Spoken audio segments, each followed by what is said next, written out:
بالکل واضح ہو گیا. ہم سب آگے بڑھاتے ہیں. آپ سے پوچھا گیا ہے کہ انہوں نے کوئی آرٹیکل پڑھا ہے جس کے مطابق مسلمانوں میں جو سائنس سے دوری ہے اور جس کے نتیجے میں ان کے مطابق معاشیت میں استحکام پیدا ہوا، اس میں صوفیہ حضرات، تصوف یا غزالی کا کوئی کردار آتا ہے کہ ان لوگوں نے شاید اس کو بہت اونرشپ نہیں دی.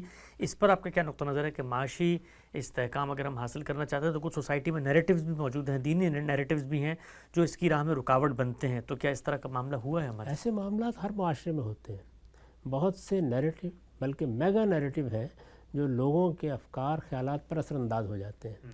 یہ جو بات انہوں نے فرمائی ہے اس میں تو بہت کچھ مبالغہ ہے. اچھا، بات وہی ہے جو میں اس سے پہلے عرض کر چکا ہوں، اور مجھے یاد پڑتا ہے کہ میں نے متعین طریقے پر یہ بتایا تھا کہ مسلمانوں کے ہاں تدریج کے ساتھ ان علوم کو زیادہ توجہ حاصل ہو گئی جو ہماری دنیوی زندگی میں اس طرح معاون نہیں ہوتے. جی، یعنی طبعی علوم کی طرف التفات ہونا چاہیے تھا. طبعی علوم ہی اصل میں سائنسی علوم کی بنیاد بنے ہیں.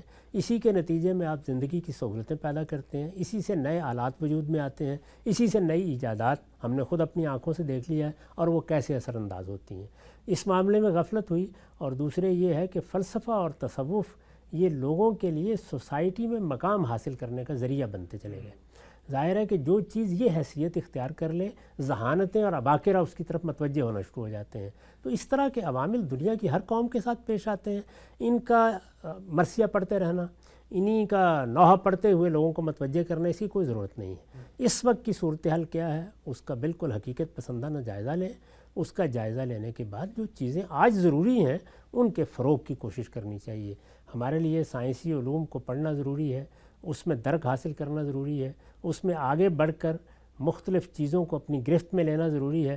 میں عرض کر رہا ہوں کہ مشرقی قوموں نے یہ سب آپ کے سامنے کر کے دکھا دیا ہے. چنانچہ یہ تو ہر حال میں ہونا ہے. یہ اللہ تعالیٰ کی بنائی ہوئی سنت ہے، یہی کار فرما ہے اس دنیا کے اندر. اسی طریقے سے ہم بہرحال ایک مذہب کے ماننے والے ہیں. وہ مذہب کے ماننا ہمارے لیے کوئی ثقافتی مسئلہ نہیں ہے، وہ ہمارے ایمان کا، ہمارے یقین کا مسئلہ ہے. ہمارے پاس اللہ کی کتاب کی ہدایت ہے، وہ ہدایت ہے جس کو اللہ تعالیٰ نے خود اپنی ہدایت قرار دیا ہے. وہ براہ راست اللہ تعالیٰ کے الفاظ میں موجود ہے. اس کو سامنے رکھ کر ہمیں اپنا قدری موقف طے کرنا ہے. یعنی ویلیوز میں ہمارا کیا موقف ہے، اخلاقی حادثہ ہمارے نزدیک کن حدود کا پابند ہے، اس کو بیان کرنا ہے، اس کو سمجھنا ہے اور سوسائٹی میں اس کے نفوذ کے ذرائع تلاش کرنے ہیں. ایک کام قدری ہے، وہ بھی ان لوگوں کو کرنا ہے جو اس فن سے، اس علم سے دلچسپی رکھتے ہیں، اور دوسری جانب تجربات کی دنیا ہے، انسان اس سے سیکھتا ہے.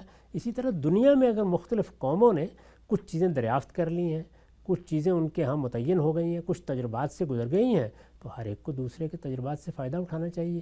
دنیا اسی طریقے سے کام کرتی ہے. خود مغربی قوموں کو مسلمانوں نے یونانی علوم منتقل کیے ہیں، اس لحاظ سے ایک کنٹریبیوشن ان کا ہے، ایک کنٹریبیوشن اب موجودہ مغربی قوموں کا ہے. اس کو انسانیت کے سفر میں دیکھنا چاہیے.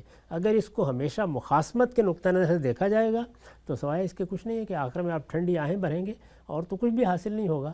اس کو مسابقت کے نقطہ نظر سے دیکھنا چاہیے. مسابقت اپنی ذات میں ایک اچھا عمل ہے. یعنی آپ نے جائزہ لیا، آپ نے دیکھا، آپ نے جانا کیا چیز اپنانے کی ہے، کیا اختیار کرنے کی ہے، اور میرے قدری وجود سے کیا چیز ہم آہنگ ہے.